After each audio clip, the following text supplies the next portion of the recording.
healthy, nutritious snacks you can make for your kids over the summer. Okay, so now we're going to be looking at our healthy strawberry cheesecakes. We've got some chopped up strawberries, we've got some Greek yoghurt with honey, but you can use whatever yoghurt you want. Greek yoghurt, vanilla yoghurt, whichever. And then we've got some cornflakes here that's got some dried strawberries in. You can also use granola. So first off, we're going to sprinkle our cornflakes into our ramekins. And then we're going to take our chopped up strawberries that we've taken all the green bits off and we've chopped in half. And we're going to pop them into our blender.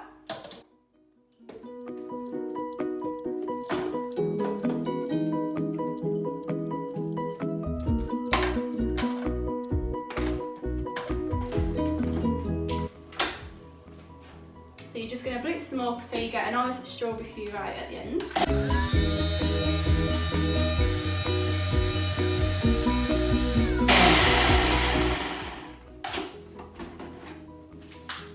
So then it's fine if you've got some chunks still left in it.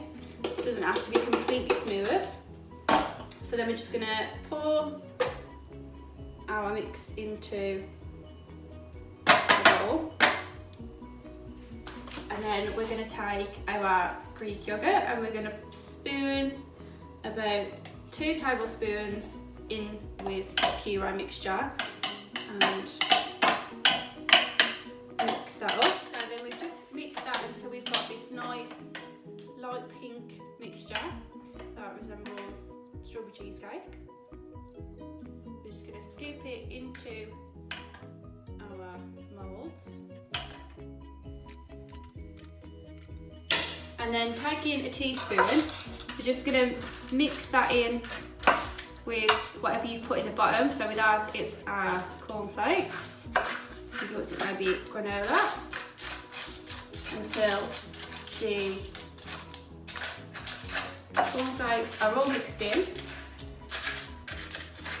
So then we're just going to take some extra strawberries just for decoration on the top. This isn't necessary, but we're going to add it anyway. So you want to take the green off the strawberry, cut them in half and just pop one on the top for decoration. So then we're going to pop them in the freezer for about 4 to 6 hours and we're going to fast forward to then now and we'll insert a picture below of what they look like. These are great alternatives to Rice Krispie cakes or chocolate Rice Krispie cakes. Really good for summer and they're great fun to make with your kids too. Thanks for watching guys, we hope you enjoyed this video. Be sure to check out all the other summer snacks that we've been doing, we'll leave links to them below. If you do make any of the ones that we've done, be sure to let us know. I'll leave all of our social media handles below. And if you wanted an article or a written form of the snacks that we've done, I will tag our website below so you can go and read them on there. Remember to like and subscribe until next time. Thanks again for watching.